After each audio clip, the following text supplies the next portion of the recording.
Ladies and gentlemen, welcome to the show. Today, I'm going to teach you how to maximize your marketing micro content. If you're familiar with content marketing, you're familiar with micro content. It's the stuff that makes up your quick interactions and drives traffic back to your primary content. You use it to fill your social media feed. You share it as it starts your sales funnel. But without a proper strategy to create it, it can be really time consuming. Today, I want to share the process of making micro content that will drive traffic to your primary content or pillar content. Your micro content marketing strategy should not be lazily attempted. Look, there's a lot of moving parts to micro content. If you've been trying to take the easy way out so far, you're going to need to do things differently. You're going to have to start thinking of your content as more than a means to an end. Instead of treating it like a sales pitch, or worse yet, neglecting it altogether, you need to make it an opportunity to interact. With that in mind, you need to be ready to jump into micro content. It'll take work and creativity. It's also going to feel a little overwhelming at first. However, once you get into the rhythm, you'll wonder why it took you so long to begin with. Let's tackle this, shall we? The method of making micro content from your pillars. We've talked about blog post formats before, and some of that's going to overlap here, especially if your pillar content isn't a blog article. But what we're going to talk about today goes a little more in depth about what you're going to do after you've built the pillar content. These tactics are going to allow you to get your content channels conforming to the same message. There are ways to spread the word about your company and the main content you produce. This will help you stand out and get noticed. It'll help drive your SEO. But most importantly, these strategies will help you save time creating effective marketing content on a micro level.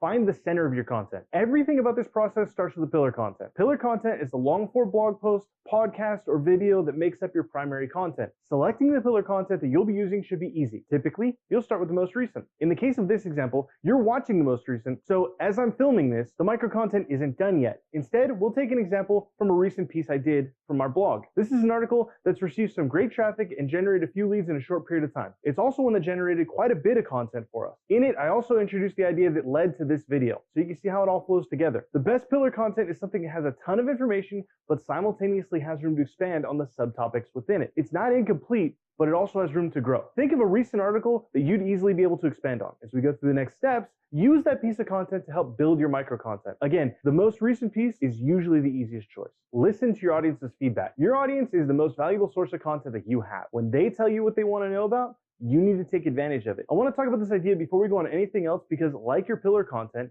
it's going to play a role throughout the entire process. While you won't always get feedback on every piece of content, especially if you're new in your content strategy, it comes in handy when you do. You need to use your audience's feedback to determine what your next piece of content should be. As you produce your long-form content, encourage your audience to leave feedback on what struck them the most. That's the feedback that's going to drive the subject matter of your micro content. When they suggest a talking point, quote, or moment from your long-form content that stuck with them, you can create bits of micro content that supports, emphasizes, or reiterates those themes. That's going to create more engagement and more feedback you can use to inform your future content, even future pillar content. Select nuggets. With or without feedback, your first step is to select bits of your pillar content that can stand on their own. Call them knowledge nuggets. These nuggets are going to be the initial promotional content for your pillar content. When your pillar content's ready, you're going to want to have your first pieces of micro content ready right behind them. They'll get published within a reasonable time frame around your pillar in order to start driving engagement. They'll also help drive traffic to your pillar content. These can be formatted simply as text and link content, or they can be as complex as a Facebook video post. For the article that I'm talking about today, I also released a podcast to iTunes,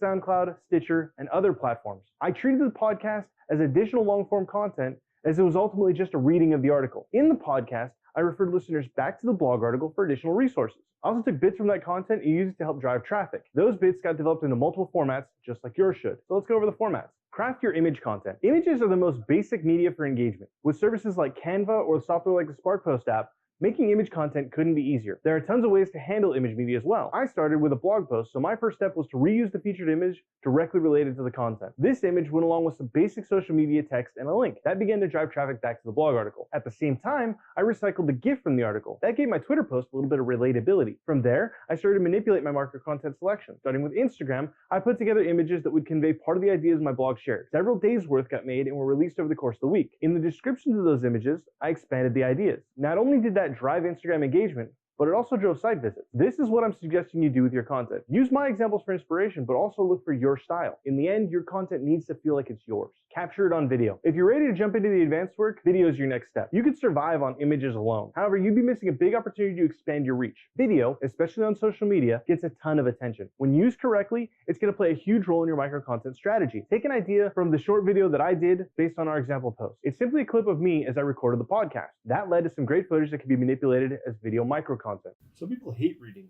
and, however, may like podcasts.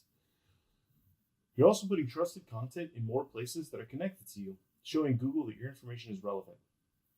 That ups your SEO value as well.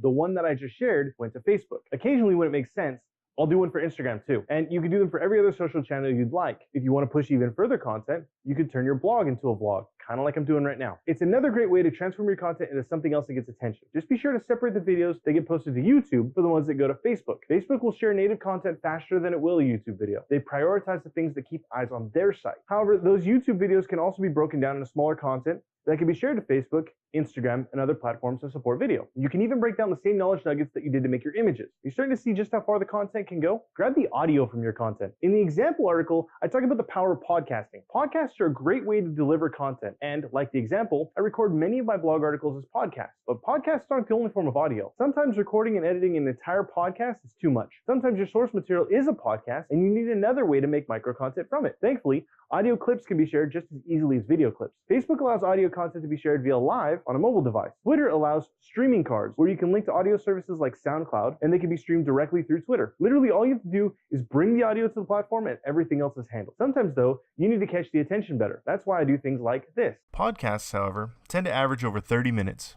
and people will listen to them completely or nearly completely. I took an audio clip from the podcast related to the example, gave it some visuals, and uploaded it as a video. I didn't include it when I was talking about videos though, because you'll notice it doesn't present like a video. Yes, I made it into a video file for the ability to upload it, but I presented it like an audio player. It tends to work a little differently that way. If you want to get away from animation similar to the one I used, check out Wave. They'll even help you share your content. Create an audio clip around the same ideas you did for the video and imagery. If you're not already podcasting, you can upload those sound bits to a service in the same way. Those small sound files can start drawing attention to your content. Give people a slideshow. There are tons of jokes about how people don't like slideshows. However, that's only true about the old family photos. About 80 million people log into SlideShare regularly to learn from them. That's what makes the format so appealing as micro content. And creating a deck out of your content, pretty simple. If you've ever given a talk on a topic, you probably used a PowerPoint presentation to help. You're probably familiar with at least some of the best practices. You're going to take your pillar content and turn it into one. Dissect the information into talking points. Give enough information on the points to educate your audience thoroughly. It's okay if your slideshow is a little long. It's normal for a great slide deck to go 80 to 100 slides. That's what happens in the interest of adding value, like the one I produced for our example content. It's amazing how much information you can get from a great presentation. Upload your newly created slide deck to SlideShare and share it out, especially over to LinkedIn. That's going to get even more people to see your content and associate your name with authority in your industry. Share the things your audience says. Okay, so here's where we're going to fold everything back together. Remember the feedback I suggested you get at the beginning? If you receive some, you need to be using it to decide what your micro content should be. However, you also have an opportunity to use it as micro content. When someone reacts to your pillar post or any of your micro content, be it positive or negative, you can use that as more micro content. React to it, give thanks for it, or respond to it. Turn it around to demonstrate a message. Give your audience a glimpse through your eyes. The point is to take advantage of the power of UGC, or user-generated content. By sharing the UGC, you get to show people what your audience and your clients' opinions are. That's an extra layer of trust that you'd be hard-pressed to find elsewhere. Reach more of your audience with the same content. When you bring all the pieces together, you can take your content to a wider audience. This method generated 15 different pieces of content for me over the course of a week. If I pushed it further and really saturated my Instagram and Facebook, I could have easily done 30. Add in Snapchat stories, potential LinkedIn articles, and some of the other content channels that I didn't use this time, and you can see how far a single piece of pillar content can spread. You need to find the flow that works for you. Once you do, the effort you put into that one piece of pillar content can feed a uniform message across all your marketing channels. Go get more for your efforts. That's it for today's episode, ladies and gentlemen. I hope this taught you something about how to better create micro content to promote your main content. If you found value in this video, in anything we shared, do me a favor, hit that like button. Let us know. Also, while you're at it, subscribe. Make sure you make the bell ring so you don't miss any of our future episodes. Below, leave a comment with the best piece of advice I shared today, the thing that was most helpful to you, so we can create more content like it in the future. We'll see you next Friday with another video. Have an excellent week.